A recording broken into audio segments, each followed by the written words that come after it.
Welcome back for another video. I'm with Coach Artie here. We're going to go over the front squat today. Just go over some of the key points, how we teach you what are the key points that we're looking for. Probably something that you can do at home that you can keep in mind for yourself. So that's what we want to focus on. So today on the front squat, what we're looking for is a good rack position, making sure that the bar is sitting on the body correctly. That's number one. Number two, we want to make sure that we got a good movement pattern. So what does that mean? That means that we want to travel as straight up, as straight down as best as possible.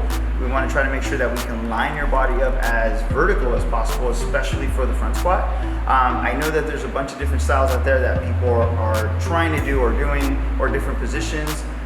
What we want to focus on is more of an Olympic style or weightlifting style, squatting as low as possible, as vertical as possible. That's really what we're looking for.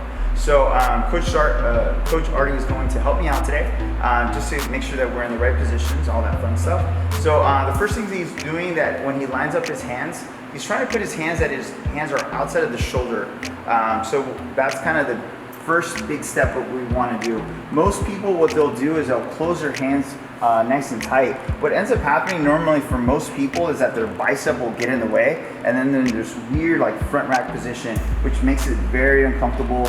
A lot of torque on the wrist, a lot of torque on the bicep, a lot of torque on the delt, and we want to stay away from that. Go ahead and re-rack it.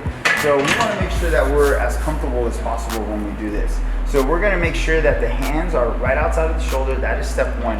Step two, you want to use the gnarlings to make sure that you're nice and even. You'll have some people that will line up one of their hands here and then the other one out here, or they don't know how to position themselves. You want to make sure you use your thumbs or some type of guidance.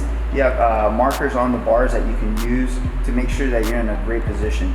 So from there, he'll go ahead and grab the barbell. He'll go ahead and put it on his shoulders, scoop those elbows up as best as possible. So now, 3 key points that we're looking for. We're looking for one part of the shoulder, right behind the collarbone, and then sitting on the opposite side of the shoulder. So what are the most common mistakes that we normally see at the gym? The bar will roll down and will sit on the wrist.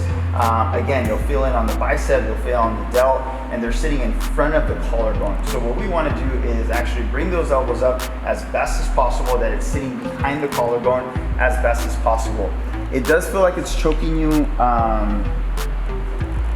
I mean, it feels like it's choking you, but in reality, it's not. You've got to try to use your shoulders to create a shelf so you can rest the bar. So as soon as you can do that, you'll feel nice and comfortable. If you don't have the flexibility in the elbows and the biceps, we'll be doing some other videos to help you on flexibility for that. But if you're using like 1 finger, 2 fingers, I'm okay with that, because the bar is actually resting on the shoulders and it's not resting on the wrists. If you cannot rest it on the shoulders, then there's no way you're going to be able to rest it with like 2 fingers. That's not going to work for you. So from there, you'll go ahead and move away from the rack 1 or 2 steps. Right after that, what we're looking for is the initiation. He keeps his knees nice and soft. His heels are about shoulder width apart. They can go slightly wider. From there, what he does, his first initiation is driving the hip back. So what he does is he actually moves the whole hip, and his torso slightly moves forward.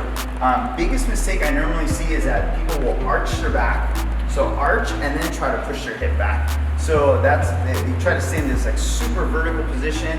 What it does is it'll create a break right in that mid portion of the back. It starts to become fairly uncomfortable.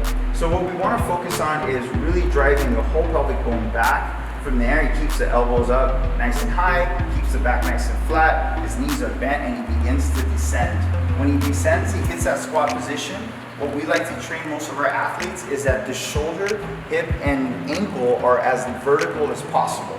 Okay, again, shoulder, hip, and ankle are as vertical as possible. So we'll go ahead and give you about 2 more reps. So again, he drives the hips back, comes back up, drives the hips back, and then drives right back up. So when he's coming up, he is pressing into the ground. He's pushing the ground away from him, trying to stay as vertical as possible. What we don't want to see in this movement is that he does a front squat. From there, his knees are pushed back. So we don't want to push the knees back and then he rolls forward. That's what we want to avoid. So again, we tell most of our athletes, drive your chest up. So make sure your chest is driving into the sky. So again, he'll go ahead and squat, drive your chest up, and he'll go ahead and stand up. That is a key part that we're looking for in the movement.